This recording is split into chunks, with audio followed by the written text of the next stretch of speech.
कल 23 फरवरी 8:30 बजे राजनीतिक विज्ञान पॉलिटिकल साइंस का यही पेपर आपको सेम टू सेम देखने को मिलेगा। 23 फरवरी राजनीतिक विज्ञान का एकदम 100% रियल पेपर मिल चुका है। नमस्कार बच्चों, स्वागत आप सभी का आपके अपने YouTube चैनल में। अगर आप राजस्थान बोर्ड कक्षा 12 के स्टूडेंट हैं और 23 फरवरी राजनीतिक विज्ञान पॉलिटिकल साइंस पेपर की आप तैयारी कर रहे हैं तो ये वीडियो आप सभी बच्चों के लिए स्पेशल है। वीडियो को आपको एंड तक देखना है। अगर आपने एग्जाम से पहले इस कंप्लीट पेपर को आपने अच्छे से तैयार कर लिया तो राजनीतिक विज्ञान के पेपर में, पॉलिटिकल साइंस के पेपर में कल 23 फरवरी को पूरे 80 नंबर है वो आप आराम से फोड़ सकते हैं। तो पूरा पेपर आपको अच्छे से तैयार करना है और पूरा पेपर इस वीडियो के अंदर मैं आपको विद सॉल्यूशन बताने वाला हूं।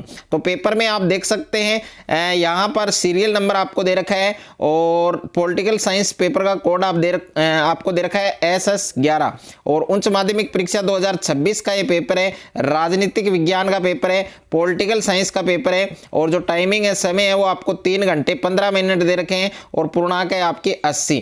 तो अगर आपने एग्जाम से पहले इस कंप्लीट पेपर को आपने एक बार अच्छे से आपने तैयार कर लिया तो राजनीतिक विज्ञान पॉलिटिकल साइंस के पेपर में 23 फरवरी को आप पूरे 80 नंबर वो आराम से फोड़ सकते हैं। और परीक्षार्थियों के लिए सामान्य निर्देश आपको दिए गए हैं, जनरल इंस्ट्रक्शन आपको दिए गए हैं कि परीक्षार्थी सर्वप्रथम अपने प्रश्न पत्र पर नामांक है, रोल नंबर है वो लिखें और सभी प्रश्न करने अनिवार्य हैं और प्रत्येक प्रश्न का उत्तर है वो दी गई उत्तर पुस्तिका में लिखें। तो राजनीतिक विज्ञान पॉलिटिकल साइंस का ये पूरा पेपर आपको इस वीडियो के अंदर मिलने वाला है। वीडियो को आपको कहीं पर भी स्किप नहीं करना है। पेपर को शुरू करने से पहले आप सभी बच्चों से मेरी एक छोटी सी रिक्वेस्ट है कि सभी बच्चों को कमेंट बॉक्स में एक बार जय माता दी जरूर लिखना है और माता रानी के आशीर्वाद से सभी बच्चों का राजनीतिक विज्ञान का जो पेपर है जो आपके कल 23 फरवरी को होने वाला है, पूरा पेपर आपका अच्छा जाने वाला है, 100% अच्छा जाएगा और सभी बच्चों के 80 में से 80 नंबर आएंगे।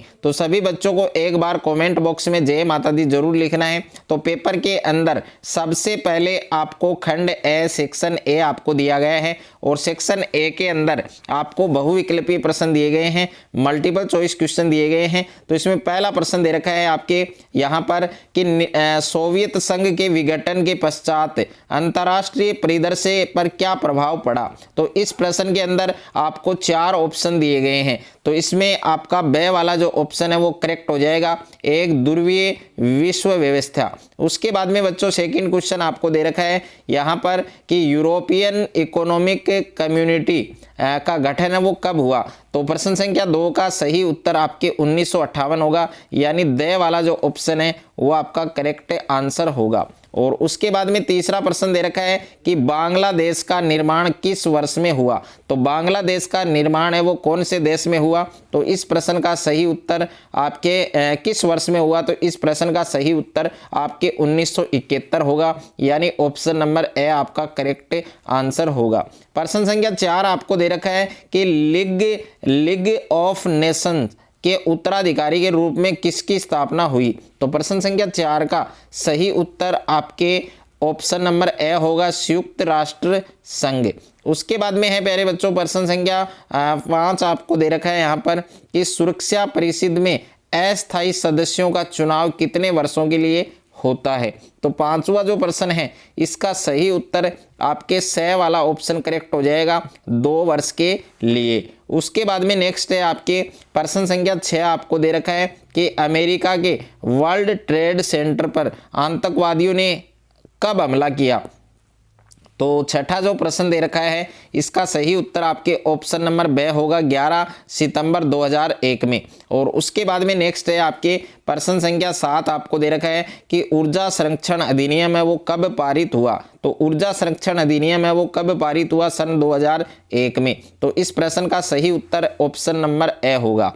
उसके बाद में प्रश्न संख्या 8 आपको दे रखा है कि वर्ल्ड सोशल फोरम की प्रथम बैठक ब्राजील के किस शहर में हुई। तो 8वां जो प्रश्न है इसका सही उत्तर आपके पोर्टो एलगेरे यानी से वाला जो ऑप्शन है वो आपका करेक्ट आंसर होगा।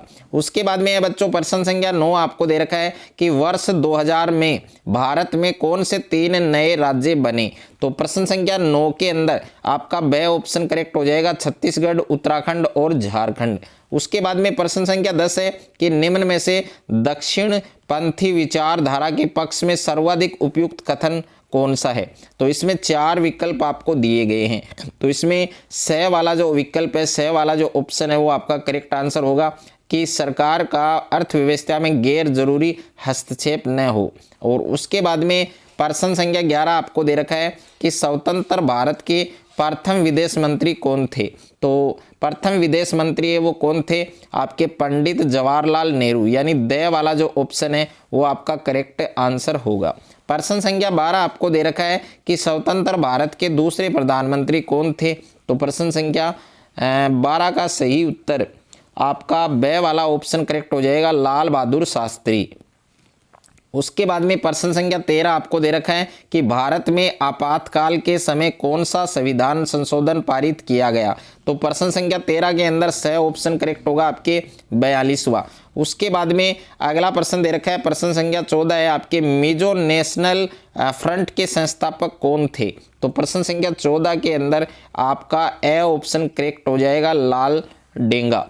उसके बाद में अगला प्रश्न है आपके प्रश्न संख्या 15 है कि मंडल आयोग की सिफारिशों को कब लागू किया गया।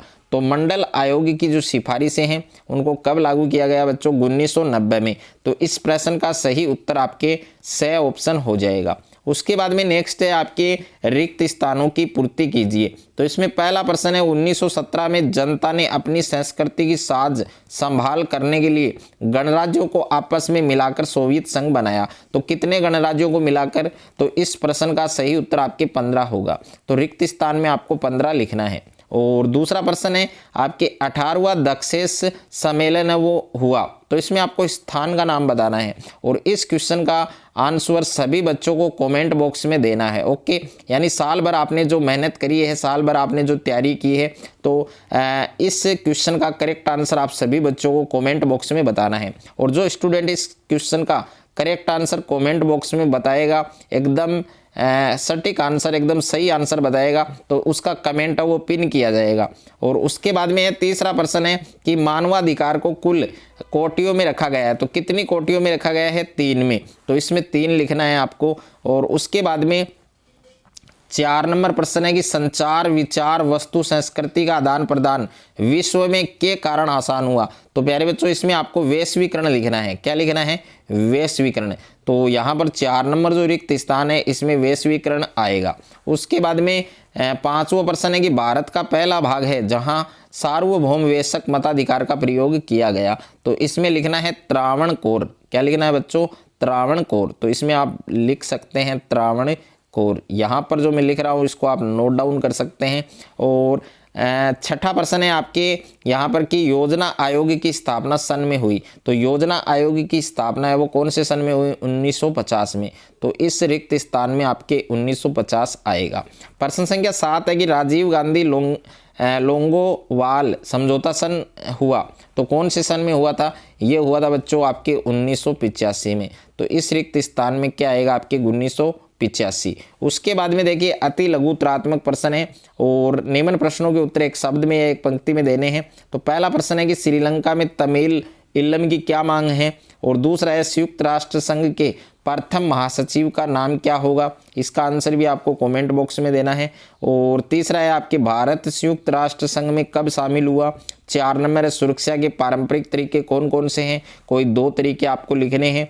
और उसके बाद में है प्यारे बच्चों 5वां प्रश्न है कि आपके मतानुसार विश्व में बढ़ते पर्यावरण के खतरे को कैसे कम किया जा सकता है, कोई 2 सुझाव दीजिए। और 6ठा प्रश्न है वैश्विक संपदा का अर्थ बताइए। और 7वां प्रश्न है वैश्वीकरण से विश्व पटल पर क्या सकारात्मक प्रभाव पड़ा, कोई एक सकारात्मक प्रभाव आपको लिखना है। और यहाँ पर 8वां प्रश्न है आपके रजवाड़े से क्या अभिप्राय है। 9वां प्रश्न है प्रथम पंचवर्षीय योजना का मूल उद्देश्य क्या था।